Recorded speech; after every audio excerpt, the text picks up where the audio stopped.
All the characters in this story are over the age of 18. Alice was divorced from her husband, but few people cared. So when she moved to a cute little town on the East Coast and got a job at the mayor's office, she was greeted with a friendlier welcome than she might have expected. Thanks to the help of Mayor Elizabeth Daniels, she permanently rented a charming cottage right on the Atlantic Ocean. Alice was soon joined by her son Brian, and she enrolled him in the local high school. Elizabeth helped her with landscaping and familiarizing herself with the area, making Alice feel more comfortable and welcome in her new surroundings. Alice was often in awe of the natural beauty of her new surroundings. The sound of the waves crashing on the shore was a constant reminder of the tranquility she longed for. She took long walks along the beach, often accompanied by Elizabeth, who pointed out local landmarks and talked about the history of the town. These moments made Alice feel more connected to her new home, and she developed a real friendship with Elizabeth. But even to her new friend, Alice didn't tell her new friend what made her leave New York City for a provincial backwater. Brian Stevens was already 18 years old. He was a tall, thin, and handsome young man with a withdrawn character who was interested in basketball, not girls. He had no friends at his new school, but this fact did not bother him much because he was a good student and did not get into conflicts with teachers and classmates. He preferred to keep to himself, spending most of his time either playing basketball or reading comic books in his room. One day, he came home with a black eye and a broken cheekbone. His mother was terrified, but Brian steadfastly refused to answer questions and preferred to retire to his room.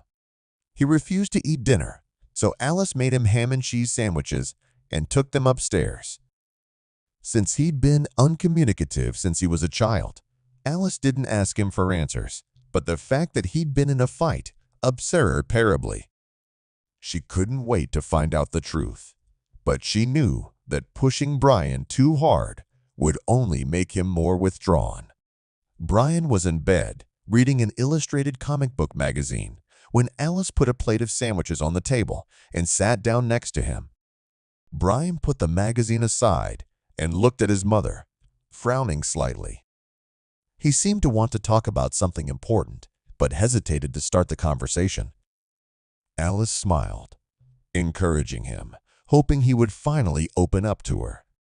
"Mom, is it true what they say about Elizabeth?" Alice wondered. "We're not close enough for me to ask her those questions. She's my boss. I don't think I, or you, or anyone else should be interested in her orientation. It's everyone's private business." Realizing that her son had asked the question for a reason, she added, "Why are you so concerned?"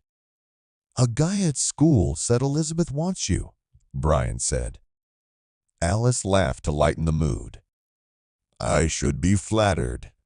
"Sure, the last 6 years have been hard on us, but that's no reason to rush into the arms of a strange man or woman. I'm glad someone else finds me attractive." "You're the most beautiful woman in the world," Brian assured her sincerely. Alice felt like she was about to faint. She hadn't felt this good in a long time. A feverish blush appeared on her face, and her eyes shone like Christmas lights. Mother and son smiled at each other, sharing an unspoken bond that seemed to grow stronger every day. An hour later, they woke up refreshed, showered together, and went down to the kitchen where an appetizing dinner awaited them. It was still quite early, although it was already getting dark outside the window. Alice had changed into a silk, semi-transparent negligee that showed more than it concealed. They sat in front of the TV for a while, but their favorite comedian show didn't interest them that day, so they soon made love again right in the living room to the actors' silly jokes. The warmth and intimacy they shared seemed to fill the entire house, making it feel more like home than ever before. Alice didn't ask again, and Brian promised, "You're my favorite person in the world." "If I can't trust you, I won't be able to trust anyone." His words reassured Alice, who had always feared losing the close bond she had with her son. She knew their relationship was unconventional, but it was the only thing that gave her life meaning. The next day, when Alice entered the mayor's office, the secretary informed her that Elizabeth had summoned her to her office. Grabbing her file, Alice headed for the chief's office, but Elizabeth's grim face immediately discouraged her from any easy conversation. The atmosphere in the room was tense, and Alice sensed that something serious was about to be discussed. "Is something wrong?" she asked anxiously, having been given permission to sit down. "You should know better," Elizabeth replied. "Did Brian make a mess at school?" "I don't understand," Alice admitted sincerely, though a premonition of trouble crept into her soul. She had a lingering feeling that no matter what Elizabeth said, it would change everything. "I heard about the fight your son got into," Elizabeth said. "I feel guilty for not confessing my orientation to you." Yes, everything you've heard about me is true. I wanted to apologize, so I went to your cottage." "Should I go on?" "I don't think you should." Alice blushed with embarrassment. More than anything, she wanted to disappear. The mayor's voice burned her heart, and the full weight of the situation seemed to press down on her shoulders. "You did this to your own son," Elizabeth stated flatly. "It's reprehensible." "Are you going to fire me?" asked Alice in a barely audible whisper.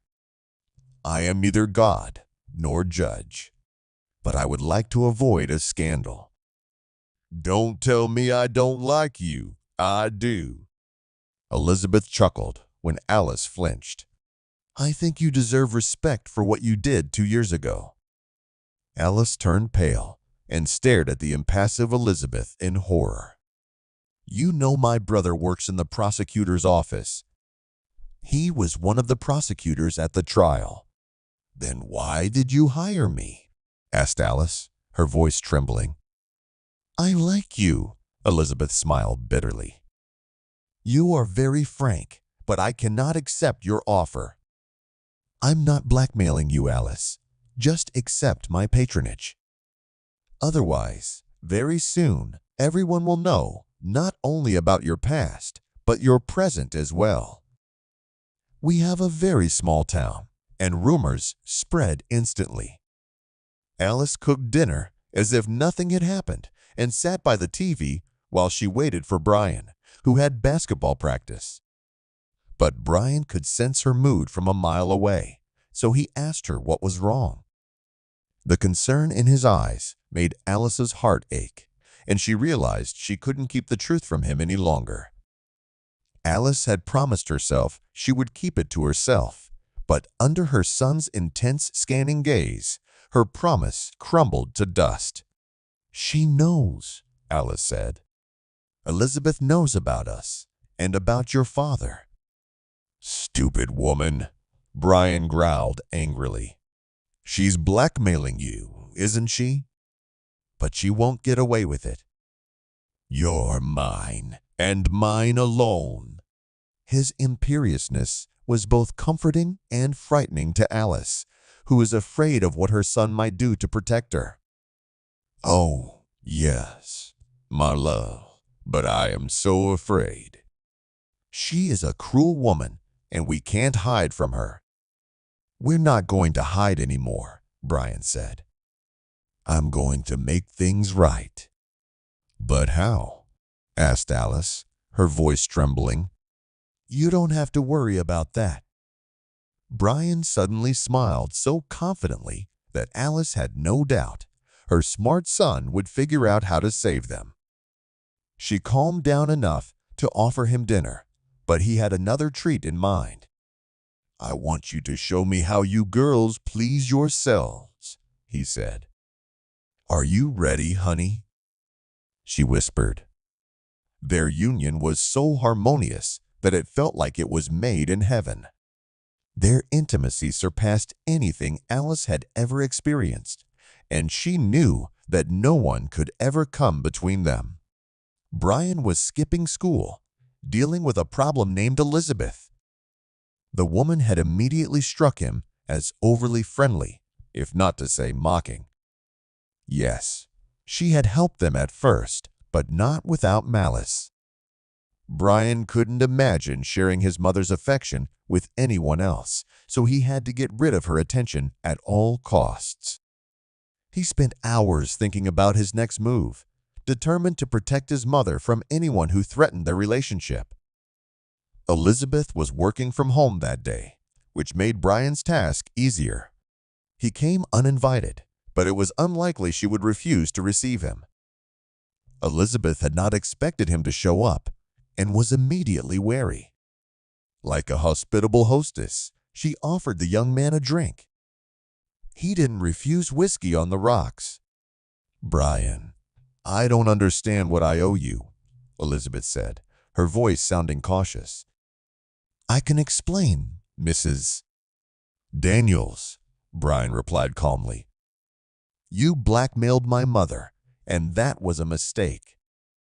If you've been following the proceedings, you remember what a cad my father was.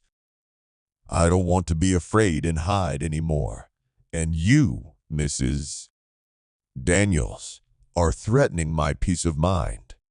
What do you mean? Asked Elizabeth, retreating to the tall French window overlooking the garden. The fear in her eyes was obvious, and Brian realized he had the upper hand. Only that I don't want to hear any more of your insulting suggestions. You won't do that, Elizabeth whispered in horror. Wanna bet? Brian replied, his voice cold and calculating. Brian didn't play basketball on a whim. He was the best defender on the team because he could anticipate his opponent's next move, so he easily intercepted the woman rushing to the phone and plowed her to the floor. They made love, and he avenged his mother. The power he felt in that moment was intoxicating, and he knew he would do anything to protect Alice. I hope you enjoyed that as much as I did, he said with a smirk. It was a prime example of how I deal with my mother's abusers. You apologize to her, or I'll go back and repeat the lesson. Remember that, Miss Daniels. He was already at the door when he heard her weak, hoarse voice. You killed your father, didn't you? How clever of you, Miss Mayor, Brian grinned. Goodbye, or rather, goodbye for now. When Brian returned home, he found his mother in her bedroom. She was sitting on the edge of the bed, her face pale and her eyes full of worry. Promise me that we'll always be together, no matter what happens, she said, her voice trembling. What could happen to us, Brian? He replied, trying to reassure her. You're hiding something, Alice said, her eyes searching his face for an answer. I talked to Elizabeth today. She won't be bothering us anymore, Brian said confidently. Are you sure? She's a real commitment. You can't get rid of them that easily. She's safe for us, Brian assured her. I'm very glad she is. You're my hero, my protector. Alice and Brian are still in a relationship, and they are very happy with each other. Over time, their bond has only grown stronger, and they have found comfort in each other.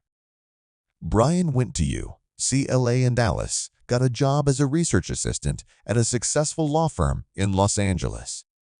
She is expecting their second child, and they are looking forward to starting their new life together. Despite the difficulties they have faced, they remain devoted to each other and are determined to protect their love at all costs.